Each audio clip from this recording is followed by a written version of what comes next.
See, dividend decision. So for best dividend decision, there must be a best dividend policy. What? For best dividend decision, there must be a best dividend policy. And dividend policy is nothing but, it's a set of guidelines. The set of guidelines about payment of dividend. About what? Payment of dividend. Means dividend policy of a company decide the portion of earning utilized. The portion of earning utilized for payment of dividend. What portion of earnings will be utilized for the purpose of payment of dividend to their shareholders, and the portion of earnings retained in the company. And what portion of earnings retained in the company for reinvestment purpose. For reinvestment. भाई जो earnings हुआ है उसमें से कितना आपको dividend देना है शेयर होल्डर्स को, एंड कितना आप कंपनी में ही रखोगे as a retained earnings, and वो रिटेन अर्निंग्स फ्यूचर में री इन्वेस्टमेंट का काम करेगा. So this is very important. These policies are very important. These theories are very important. By considering these theory you can make your policies. और कभी भी याद रखना, लाइफ में थियरी इज वेरी इंपॉर्टेंट, क्योंकि थियरी आपका स्ट्रांग है तो प्रैक्टिकल्स इजीली होगा. प्रैक्टिकल में क्या आपने को फॉलो करना है बस, राइट है. तो थियरी कंसेप्ट बहुत स्ट्रांग होना चाहिए. सो व्हाट इज डिविडेंड डिसीजन? याद रखो सब लोग, एक बार रिव्यू कर लो कि डिविडेंड पॉलिसी इज व्हाट. देखो, for best dividend decision there is a best dividend policy, and dividend policy is a set of guidelines. What is it? It's a set of guidelines about payment of dividend. What beta? It's a set of guidelines about what? Payment of dividend. ध्यान से सुनना, अब मैं पूछ भी सकता हूँ सबसे, याद रखो. So what is a dividend? What is dividend policy? It's a set of guidelines about what? Payment of dividend. And dividend policy of a company. Dividend policy of a company decide what? What portion of earnings utilized for payment of dividend? What portion of earnings utilized for what? Payment of dividend. And the portion of earnings retained. Retained means retained earnings, which you have heard as plowing back of profit. सुना है क्या? पता है ना? Plowing back of profit 11th में सुना होगा. So plowing back of profit is nothing but a retained earnings. अब वो अर्निंग जो हुआ है उसमें से आप कितना रिटेन रख रहे हो कंपनी, बाकी आपने क्या किया होगा? डिस्ट्रीब्यूट कर दिया in the form of dividend to your shareholders, right है. सो ये पॉइंट याद रखने का बेटा कि dividend policy of a company decide what? The portion of earnings. What? The portion of earnings utilised for what? Payment of dividend. And the portion of earnings retained in the company for reinvestment. समझा? तो this is very important for dividend decision. And dividend decision के लिए dividend policy आपका strong होना चाहिए. Dividend policy आपका कैसा है, कंपनी का डिविडेंड पॉलिसी कैसा है, उसके ऊपर डिविडेंड डिसीजन डिपेंड करता है. दैट्स इट, राइट है. ये कॉमन थिंग है. सो याद रखना सब लोग, डिविडेंड डिसीजन. बराबर? क्लियर? डिविडेंड डिसीजन सबको याद रखना है. तो क्या हो गया? Dividend decision, right. So for best dividend policy there must be a best what? For best dividend decision there must be a best dividend policy. बराबर है. Or for best dividend policy, we have to consider all the factors. We have to consider every factors, right? And dividend policy is what? It's a set of guidelines. What? It's a set of guidelines about payment of dividend. Okay? And dividend policy of a company. Dividend policy of a company decide what? The portion of earnings. Decide the portion of earnings utilized for payment of dividend. Portion of earning utilized for what? Payment of dividend. And the portion of earnings retained, कितना रखा है company में for future investment, for future reinvestment, या retain in the company for reinvestment. So याद रखो सब लोग, dividend policy, dividend decision, right है. और जैसा dividend policy रहेगा उसके बेस पे automatically dividend का distribution होगा. That is the common thing. अब चलो डिविडेंड पॉलिसी समझा है कि नहीं समझा? खाली ऐसे ही सुन रहा है? अब डिविडेंड पॉलिसी है क्या, इसका आंसर मेरे को चैट बॉक्स में चाहिए. और जितने लोग का आंसर आएगा सब रिकॉर्ड रहेगा, याद रखना. So what is dividend policy? Let's come on answer चाहिए चैट बॉक्स में मुझे. What is dividend policy? हाँ, yes, very good. I can see the answer. Very good बेटा, वेल डन. और याद रखना जो जो आंसर रहेगा सबका रिकॉर्ड रहेगा. वेरी गुड, शाबाश दीपा, मेघना, very good. Rishik, Prince, Riti, Anjali, Mohit, very good. Set of guidelines for payment. Yes, yeah हाँ, portion of earning utilise, correct, for payment of.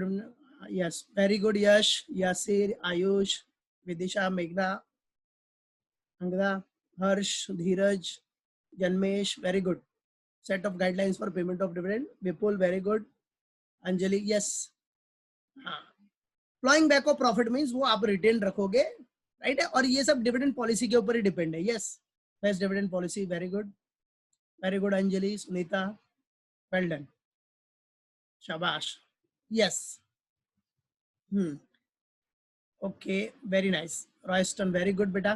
Dividend policy is a set of guidelines to pay dividend. Very good. Yes, और इसमें ये part याद रखना, जो last वाला जो समझाने के लिए पार्ट दिया ना, थर्ड वाला part, dividend policy of a company decide the portion of earnings. वो डिसाइड करता है the portion of earning utilise for payment of dividend. Utilise for what? Payment of dividend.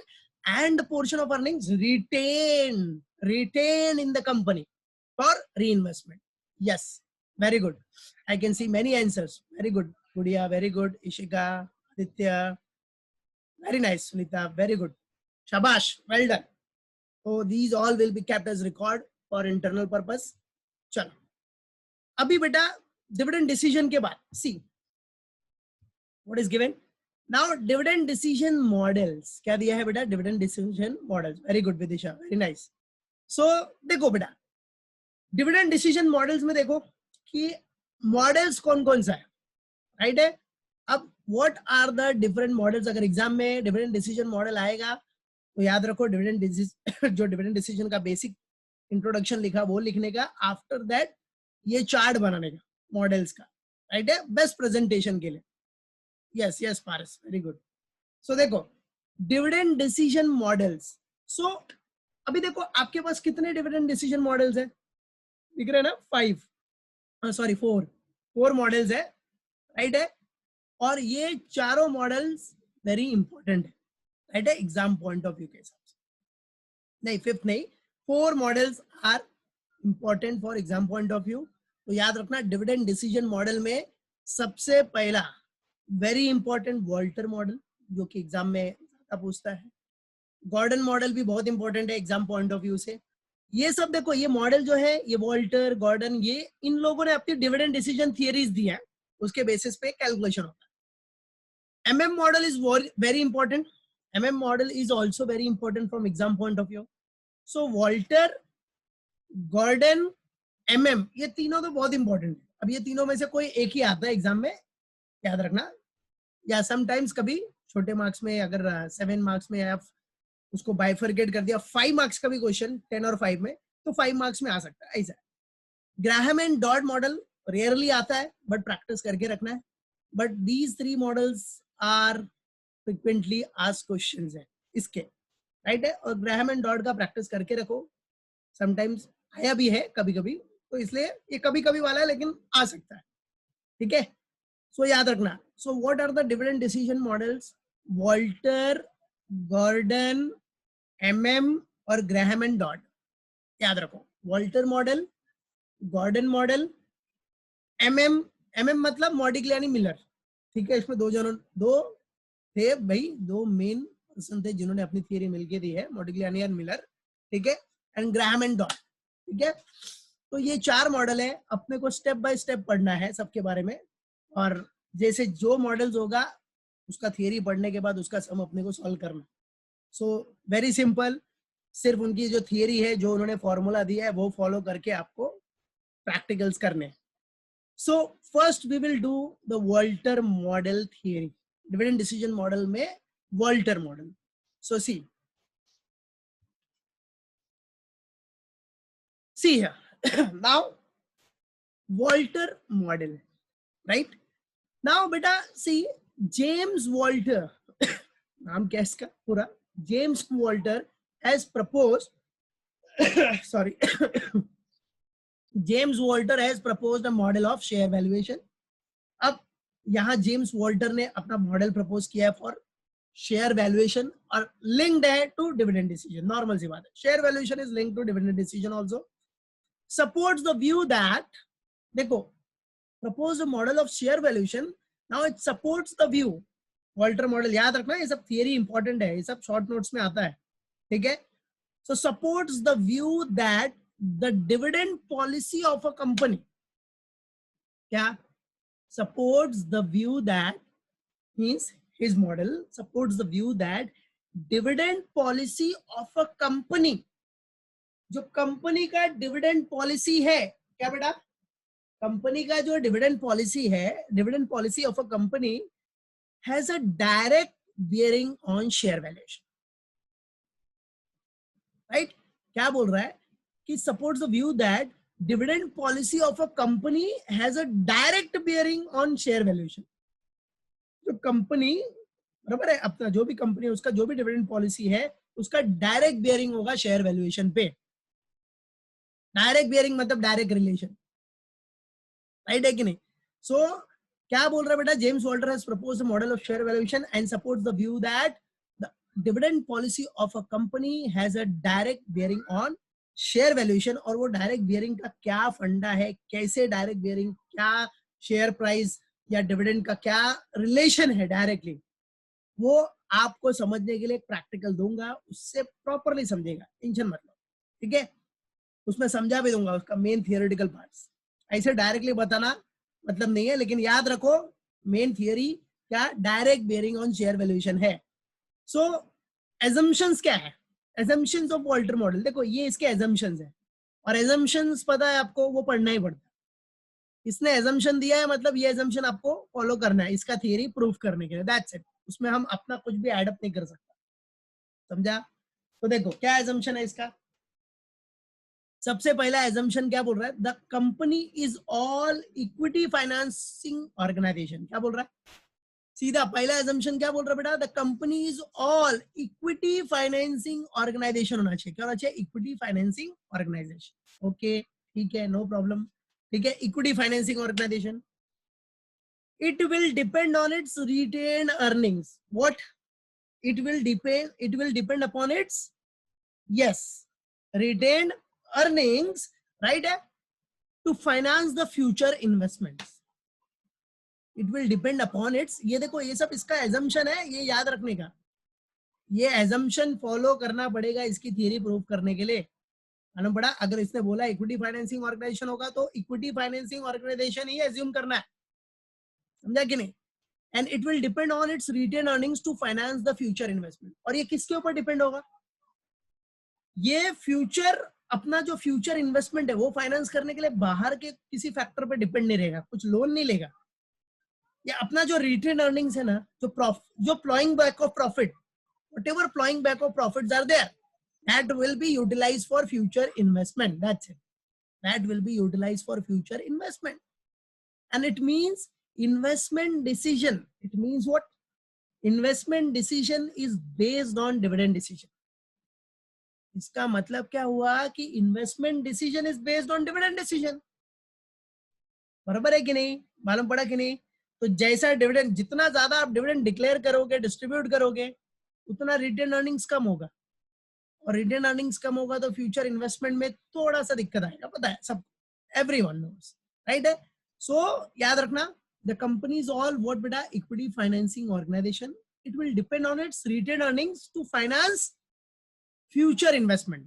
मतलब इसने रिटेन अर्निंग्स पे ज्यादा फोकस किया है, राइट है। अब रिटेन अर्निंग्स बढ़ाना है तो आपको डिविडेंड की पॉलिसी क्या रखनी पड़ेगी, लिबरल नहीं, कंजर्वेटिव, स्ट्रिक्ट डिविडेंड पॉलिसी, ये सब सुना ही है आपने। तो वहां लिबरल डिविडेंड पॉलिसी आप नहीं रखोगे, बिकॉज आपका मेन पर्पस यहाँ क्या है, retained earnings to finance the future investments, right है। सो ये सब थियरी के एजम्पशंस है, और ये शॉर्ट नोट्स में आता है वॉल्टर मॉडल। तो वॉल्टर मॉडल आया शॉर्ट नोट्स में, तो क्या करना पड़ेगा, पहले ये दिखाओ नॉर्मल बेसिक, फिर ये उसका एजम्पशन डालना है, राइट है, फिर उसका फॉर्मूला लिखना है, बराबर है, तो जाके 8 आउट ऑफ 8 मिल सकता है।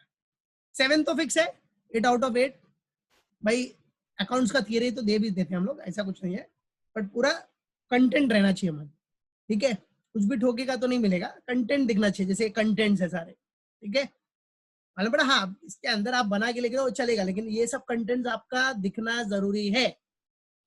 सो ये हो गया पहला पॉइंट, पहला assumptions, ठीक है, कि investment decision is based on dividend decision, okay. Now secondly what, the rate of return on investment is constant. His second assumption is what? Rate of return on investment is constant. Okay. अब इसने बोला है तो करना पड़ेगा, assumption है इसका, इसमें हम कुछ नहीं कर सकते। इसका थियरी अपने को प्रूव करने के लिए, इसका थियरी फॉलो करने के लिए, उसका प्रैक्टिकल सॉल्व करने के लिए इसके assumptions क्या है? Rate of return on investment is constant, okay ठीक है, उसमें रेट ऑफ रिटर्न में ऑन इन्वेस्टमेंट कोई चेंजेस नहीं होना चाहिए, ठीक है। The company has infinite life, ये तो कॉमन पॉइंट है। द कंपनीज बिजनेस रिस्क, क्या? The companies business risk does not change. देखो ये सब लाइफ में, रियल लाइफ में इतना होता नहीं, सबको पता है, राइट है, बट ये एजम्पशन है तो फॉलो करना है। अब रिस्क डज नॉट चेंज, ये पॉसिबिलिटी है क्या? नहीं। Rate of return on investment is constant रहेगा, ये भी पॉसिबिलिटी नहीं है। तो इसके थियरी के हिसाब से एक फिक्स पीरियड के लिए भाई ये सब होना चाहिए, दैट्स इट, राइट है कि नहीं? तो rate of return on investment is constant, company has infinite life, ये इनफाइनाइट लाइफ ठीक है, companies business risk does not change, and the company is all equity financing organization. What company is what? All equity financing organization, right? And it will depend on its retained earnings to finance what? To finance future investment. It means investment decision is based on what? Dividend decision. ठीक है, याद रहेगा। और rate of return on investment is what? Constant. What? Rate of return on investment is also constant. Company has infinite life, company का life क्या रहेगा? Infinite life रहेगा। And companies business risk, क्या? Companies business risk does not change. तो ये main 4 assumption इसके आपको याद रखने, ठीक है। अगर शॉर्टकट में बोलेगा तो पहला पॉइंट क्या लिखेगा कि भाई इक्विटी फाइनेंसिंग ऑर्गेनाइजेशन तो है ही, and it will depend on its retained earnings to finance the future investment, okay, right. And rate of return on investment is constant. What? Rate of return on investment is also constant. Company has what? Infinite life. Company has what? Infinite life. And company's business risk does not change. Short notes में आता है तो पूरा आपको ditto लिखना है, ठीक है, या फिर आप पॉइंट लिख के अंदर एक्सप्लेन करेगा तो इसमें तो एजम्पशन में तो ऐसा जरूरत भी नहीं, आपको जो है वो सीधा उतार दो, उसमें कोई आपको अंदर लिखने की जरूरत नहीं है, जो पॉइंट दिख रहा है सीधा उतार दो, बस खत्म, और कुछ नहीं, ठीक है। चलो अब एजम्पशन, ठीक है, मीनिंग तो नॉर्मल है आपका, इसका इस पॉइंट का मीनिंग इज कॉमन कि भाई जेम्स वॉल्टर ने प्रपोज किया, राइट है, propose the model of share valuation and support the view that dividend policy of a company has, ये याद रखना, dividend policy of a company has a direct bearing on share valuation, और इसका main focus है किसके ऊपर? Earnings के ऊपर, किसके ऊपर? अर्निंग्स। अब उस अर्निंग में से कितना आप डिविडेंड डिक्लेयर करेगा, कितना आप रिटेन अर्निंग्स रखेगा, और रिटेन अर्निंग्स का फोकस इधर ज्यादा क्यों है? क्योंकि रिटेन अर्निंग से ही फ्यूचर इन्वेस्टमेंट होने वाला है, that is why retained earnings. तो मेन फोकस इसका किस पे आ गया? अर्निंग्स पे आ गया एक तरह से, राइट है। तो अभी ये एजम्पशंस के बारे में, ठीक है, एजम्पशन का जो मेन पॉइंट है वो अभी मुझे आंसर में चाहिए। सबसे क्या लिखेगा आंसर में? शॉर्टकट में लिखना, ठीक है, उतना बड़ा लिखने की जरूरत नहीं है, खाली मुझे दिखना चाहिए कि हाँ भाई एजम्पशन मालूम पड़ा कि नहीं। देखो इक्विटी फाइनेंसिंग ऑर्गेनाइजेशन, इसमें एक्चुअली 2 पॉइंट बनेगा, इक्विटी के बाद सेकंड अपना रिटेन अर्निंग्स, ठीक है। तो देखा जाए तो इधर 2 points are there, main equity financing organization, there retained earnings, and then rate of return on investment is constant, company has infinite life, और business risk does not change, याद रखो। और ये ऑब्जेक्टिव्स में भी आता है कभी कभी, राइट है। ऑब्जेक्टिव्स में कैसा रहेगा? Under Walter model, under Walter dividend decision model, rate of return on investment is dash. तो क्या रहेगा उधर? 3 ऑप्शंस रहेगा, या फिर ऑप्शन नहीं भी होगा, आपको आंसर देना है, क्या रहता है? कांस्टेंट, दैट्स इट, बराबर है। And under the dividend decision model means देखो, under the Walter dividend decision model, the company has dash. The company has dash life. So infinite life. Under dividend decision model of, under Walter dividend decision model, the company's business risk dash. फिर option दिया रहेगा, right है? तो companies business risk उसमें क्या रहेगा? Does not change. समझा? तो ये सब पॉइंट याद रखने का, ये सब बहुत इंपॉर्टेंट है. खाली प्रैक्टिकल करना कुछ नहीं, प्रैक्टिकल तो क्या फॉर्मूले के बेस पे फटाफट हो जाएगा, पर उसका कंसेप्ट क्या है वो देखो. हाँ, कंसेप्ट के बेसिस पे आपको प्रैक्टिकल से वो कंसेप्ट और रियली बोलते ना, रियलिटी में मालूम पड़ेगा कि हाँ होता क्या, उसका इंटरप्रिटेशन होगा फिर. सो चलो, क्या assumptions है? Yes, I can see the many answers. Very good, शाबाश. Rate of return constant, equity financing, very good बेटा, वेरी नाइस. शाबाश Prince, very good. Infinite drive, same risk, ROR same, very nice. Rate of return constant. Company has infinite life, very good. Shabash. Now we have to see Walter's model formula to arrive at right dividend decision. Okay, चलो. तो देखो अब जरा formula सब लोग ध्यान से समझो. क्या फॉर्मूला दिया है? What is the formula? See, formula is given. P is equal to, क्या दिया है? ध्यान से देखना. P is equal to, ध्यान से समझो, P is equal to D plus in bracket E minus D, then R upon K. R upon K, फिर मेन डिवाइडेड बाय K. ये फॉर्मूला है. अब ये जितने भी सिंबॉलिकली इधर दिए गए हैं symbolically, so what are the meaning of those? So see here, where P is equal to क्या रहेगा आपका? Price per equity shares. जो भी प्राइस है, प्राइस क्या है? Market price, price per equity shares. Okay, then D, ये जो डी है बेटा, डी डिविडेंड पर शेयर. क्या? This D is for dividend per share. Okay, now next E. Now E for here what? E for elephant नहीं रे भाई. E here क्या हो गया? earning per share. What? earning per share. E. So E earning per share हो गया. और देख रहे हो ना इधर मेन फोकस उसका रिटेन अर्निंग्स पे ही है. तो रिटेन अर्निंग्स के लिए अर्निंग्स तो पता रहना चाहिए, है कि नहीं? तो देखो अभी रिटेन अर्निंग्स कैसे निकलेगा आपका? ये ई अर्निंग्स हो गया और माइनस डी मतलब डिविडेंड हो गया. अच्छा, ई माइनस डी क्या होता है? What is E minus D? Yes, good, very good बेटा. E minus D retain earnings. अरे भाई आपको अर्निंग्स हो रहा है ₹100. समझो, एक एग्जांपल लो, छोटा सा एग्जांपल. ₹100 का अर्निंग्स है आपका, उसमें से आपने 40 का डिविडेंड डिस्ट्रीब्यूट कर दिया या डिक्लेयर किया अभी, चलो ठीक है. इसका मतलब क्या हुआ? आपका रिटेन अर्निंग्स कितना है? रिटेन अर्निंग्स 60 है कि नहीं? इसका मतलब 40% डिविडेंड हो गया. 40% is dividend and 60% is retained earnings. And retained earnings is very important here because this retained earnings will be used for future investment. याद रखो, ये सब कंसेप्ट बहुत लिंकिंग कंसेप्ट है. फ्यूचर में कंपनी में जाओगे, अगर बड़े मैनेजर बनोगे, बराबर है, तो बनना ही है, तो ये सब कंसेप्ट आपको यूज करना है. सारे कंसेप्ट उधर दिमाग लगाना है, ये सब यही सब सोचना है आपको पूरा कंपनी लेवल पे. समझा? हाँ, तो देखो E minus D then R upon K. So what is R? Here R is what? Rate of return on investment. क्या? Rate of return on investment. और याद रखना R under Walter model, under Walter decision model, ये जो R है that will remain constant. Everyone knows ये R आपका क्या रहेगा बेटा? कांस्टेंट रहने वाला है, ये याद रखो, ठीक है. So R will be constant divided by K. अब K क्या है? कैपिटलाइजेशन रेट, मतलब कॉस्ट ऑफ कैपिटल. अब कॉस्ट ऑफ कैपिटल बेटा इधर क्या रहेगा? क्या रहेगा? As per assumption, his assumption, what the firm या the company is all equity finance organization. क्या? company is all equity finance organization.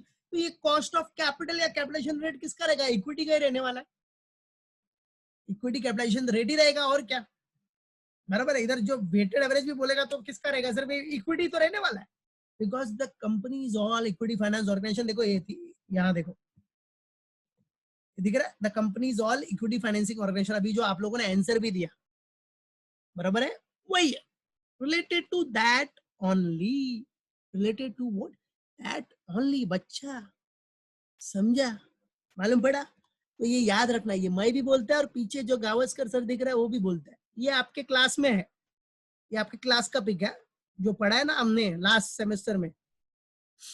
हाँ मतलब 14 में, मतलब आपकी ही क्लास है वो, TYBF में जो क्लास में आओगे वही क्लास का है ये बुक, ठीक है। चलो नाउ, सो ये हो गया R, that is rate of return on investment, and K is cost of capital, capitalization rate. So याद रखना, अब ये फॉर्मूला सबको माइंड में फिक्स होना चाहिए और फिट होना चाहिए। ये फॉर्मूला याद हो गया, एक भी मिस्टेक मत करना फॉर्मूला में, थोड़ा भी कोई एरर नहीं होना चाहिए, क्योंकि एक भी एरर हुआ तो गया। तो उसको याद कर लो मेरे साथ अच्छे से, राइट। अगर ये फॉर्मूला याद हो गया तो आप कोई भी सम कर लो। बाकी कंक्लूजन क्या देना है वो सम करते टाइम पे बता दूंगा मैं, उसका इंटरप्रिटेशन थियरी के बेस पे रहेगा। तो वो प्रैक्टिकल जब करेंगे तो वो थियरी, और थियरी फिर से समझाऊंगा मैं, क्योंकि अभी थियरी क्या देखा है, खाली थियरी पॉइंट ऑफ व्यू से देखा है। अब प्रैक्टिकल जब करेंगे तो प्रैक्टिकल को थियरी से लिंक करके इंटरप्रिटेशन करके फिर समझाऊंगा, ऐसा है कि मेन क्या होता है। So P is equal to क्या हो गया? P is equal to what? D plus E minus D R upon K divided by K। याद रखो बेटा। So P is equal to what? P means price per equity share is equal to what? D, that is dividend per share, plus E minus D, E that is earning per share, minus D that is dividend per share, and E minus D is equal to what? Retained earnings. E minus D is equal to what? Retained earnings. Okay. R is what? Rate of return on investments, and K that is cost of capital or capitalization rate. Okay. अच्छा, पहले सब लोग attendance डाल दो। Everyone put your attendance. Yes, मुझे फॉर्मूले का भी आ गया, वेरी गुड बेटा, शाबाश। Everyone put your attendance, don't miss it, भूलो मत, ठीक है। हाँ, समझा बेटा? तो फॉर्मूला याद रखो, एवरीवन रिमेंबर दिस फॉर्मूला, और फटाफट अटेंडेंस डाल दो। P is equal to what? D, याद रह जाना चाहिए एकदम से। P is equal to D plus E minus D R upon K divided by K।